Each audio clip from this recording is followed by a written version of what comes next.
नमस्कार. इंद्रायणी या मालिकेच्या आजच्या भागात आपण पाहणार आहोत की प्रेमनाथ मोठ्या बाईंना सांगत असतो की आमचे चुलत सासरे बुवा स्वतः येऊन आम्हाला सांगून गेले की त्यांनी स्वतः ताम्हणगावाला फोन करून सांगितलं आहे की आम्ही कीर्तन करणार आहोत. यावर मोठ्या बाई आश्चर्याने विचारतात की व्यंकट भाऊजी, तुम्ही कसं काय पटवलं त्यांना? यावर प्रेमनाथ म्हणतो की हो, दिग्रजकर खानदान असू दे नाहीतर विंजे खानदान, पैशाची किंमत सगळ्यांनाच कळते. त्यांनी चौकशीसाठी फोन केला असेल आणि त्यांना आकडा कळला असेल आणि झाले असतील तयार कीर्तनाला. मग मोठ्या बाई प्रेमनाथला म्हणतात, पण मला एक सांगा खरं खरं की त्या कार्टीला खरंच एवढे पैसे मिळतील? मग प्रेमनाथ म्हणतो की एवढे म्हणजे पूर्ण 10,000 ते आपल्या पाठराखीणबाईच्या हातात देतील आणि नंतर मग ते आपल्या हातात येणार. आणि तो मोठ्या बाईंना म्हणतो की चला सासूबाई, पैसे येणार आता आपल्याकडे. इकडे मोठ्या बाईसुद्धा विचारात पडतात.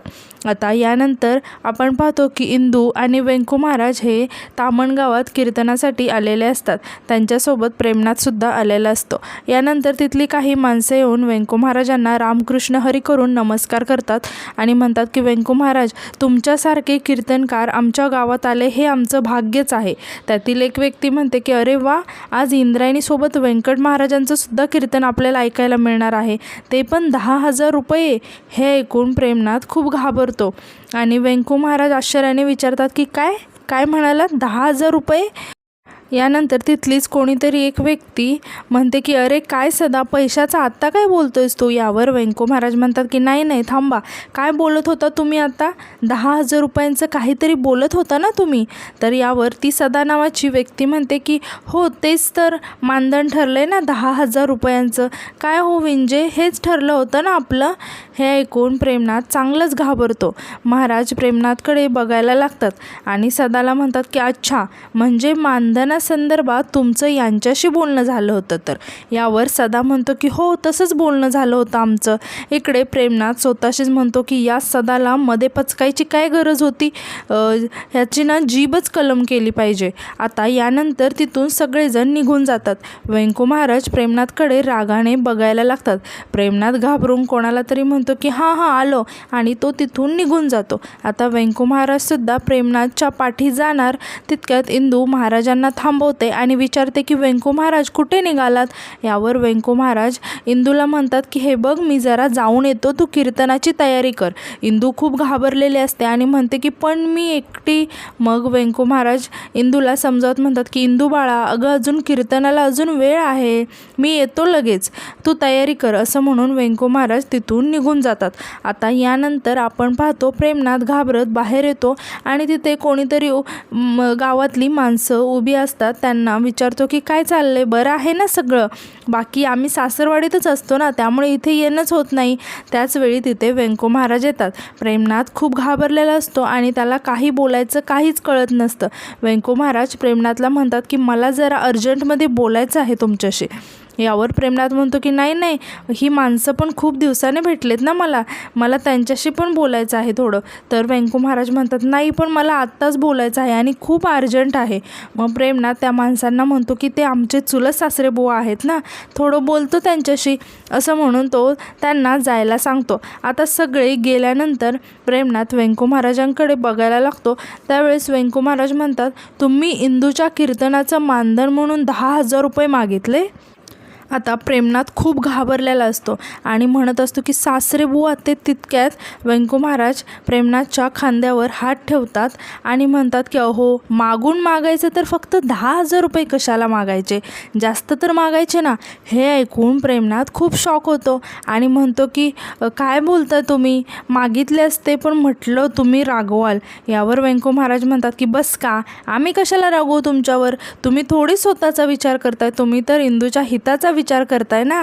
हे पैसे इंदूच्या खात्यात जमा होणार. यावर प्रेमनाथ म्हणतो की हो, हाच विचार केला होता मी, म्हटलं जोपर्यंत चालते तोपर्यंत चालवायचं. मग व्यंकू महाराज प्रेमनाथला म्हणतात आत्ता कसं, म्हणूनच म्हटलं ना थोडं जास्त पैसे मागायचं. यावर प्रेमनाथ म्हणतो की नाही, आपल्या पाठराखीणबाई पहिल्यांदाच एकट्या कीर्तनाला उभ्या राहिल्या आहेत ना, आणि म्हणूनच मी 10,000 रुपये मागितले. जर तुम्ही आणि पाठराखीणबाई एकत्र उभ्या असता ना तर 50,000 रुपयांच्या खाली आपण काय आलो नसतो. यावर वेंकू महाराज म्हणतात, दोघांचे फक्त 50,000 रुपये? यावर प्रेमनाथ म्हणतो की काय आहे, लाख पण मागितले असते. लोकांच्या खिशामध्ये ना खूप पैसे असतात, पण फक्त काढणारा पाहिजे. यावर वेंकू महाराज प्रेमनाथला म्हणतात, हो तुम्हाला ते व्यवस्थित जमतं. प्रेमनाथ यावर खुश होऊन म्हणतो, हो मग. आता यानंतर वेंकू महाराज प्रेमनाथला म्हणतात की आता एक गोष्ट लक्षात ठेवायच्या, इंदूच्या कीर्तनाचं सगळं मानधन आणि पैशांचा व्यवहार हे सगळं मीच बघणार. यावर प्रेमनाथ आश्चर्याने विचारतो की काय? तर वेंकू महाराज म्हणतात की हो तेच तुम्ही जे ऐकलं ते, की सगळं मीच बघणार. कसं आहे, शेवटी इंदूला कीर्तन कोणी शिकवलं? मीच ना. त्यामुळे आता हे सगळं मीच पाहत जाईन. आणि ते प्रेमनाथला म्हणतात की मी जातो, आता कीर्तनाच्या तयारीला करायची आहे ना. आणि ते प्रेमनाथला म्हणतात, पण इथून पुढे आता सगळं मीच ठरवेल ना. असं म्हणून वेंकू महाराज तिथून निघून जातात. आता यानंतर प्रेमनाथ स्वतःशीच म्हणतो, ज्याला पैसे अडक्यात इंटरेस्टच नाही आहे, तो असा अचानक व्यवहारात कसा काय इंटरेस्ट दाखवायला लागला? कुठलं वारं कुठे वाहायला लागले, काय कळना झालं. विंजे सरकार, तुम्हाला सगळ्यांचं सगळंच कळतं ना, पण हे काय कळत नाही आहे. पण असो, चला, असं म्हणून तो सुद्धा आतमध्ये निघून जातो. आता वेंकू महाराज आणि इंदू कीर्तनाला सुरुवात करतात आणि सगळ्यांना म्हणतात की रामकृष्ण हरी. आणि पुढे म्हणतात की तुम्हाला तर माहीतच आहे, इंद्रायणी सोपान वाडीकर या बाल कीर्तनकार आज कीर्तन करणार आहेत. यावर कोणीतरी वेंकू महाराजांना विचारतं की म्हणजे महाराज तुम्ही कीर्तन नाही करणार आहात का आज? आम्हाला तर वाटलं. तितक्यात वेंकू महाराज म्हणतात की नाही, तुम्हाला जरी वाटत असेल तरी आजच्या कीर्तनाचा मान फक्त इंद्रायणीचा आहे, त्यामुळे आजचं कीर्तन हे इंद्रायणीच करेल. हे ऐकून इंदू खूप घाबरलेली असते. आता यानंतर अजून कोणीतरी गावातला व्यक्ती म्हणजे महाराजांना विचारतो की तामण गावात तुमच्या कीर्तना ऐकण्याचं भाग्य आम्हाला लागेल असं वाटलं होतं आम्हाला, पण तुम्ही तर. आता यावर वेंकू महाराज म्हणतात की अहो, कीर्तन काय मी कधीही करेल, पण ठरलेल्या कार्यक्रमामध्ये कोडा नको. आणि आज इंद्रायणीच्या कीर्तनाचा कार्यक्रम ठरलेला आहे, त्यामुळे तीच कीर्तन करेल. आणि अर्थातच मी इंद्रायणीला पेटी वाजवून साथ संगीत करणार आहे, त्यामुळे आज मीही तुमच्यासारखी श्रवण भक्ती करणार आहे. इंदू खूप टेन्शनमध्ये आलेली असते आणि ती वेंकू महाराजांना म्हणते की अहो, पण वेंकू महाराज, मी एकटीने कसं करणार आहे कीर्तन, आणि ते पण तुम्ही सोबत असताना? अशाने विठुराया मला माफ करेल का? त्यावर वेंकू महाराज इंदूला म्हणतात, अगं बाळा, विठुराया आपल्या भक्तांवर कधीच रागवत नाही. आणि आज विठुरायाची अशी इच्छा आहे की तुझ्या हातून त्यांची सेवा घडावी. आणि बाळा, तुझी कीर्तनाची खूप चांगली तयारी झाली. मला विश्वास आहे की तू खूप छान कीर्तन करशील आणि मी आहे की तुझ्या साथीला. काही काळजी करू नकोस बाळा, अत्यंत निशंक मनाने कीर्तन कर. इंद्रायणी खुश होऊन वेंकू महाराजांना नमस्कार करते आणि त्यांचा आशीर्वाद घेते.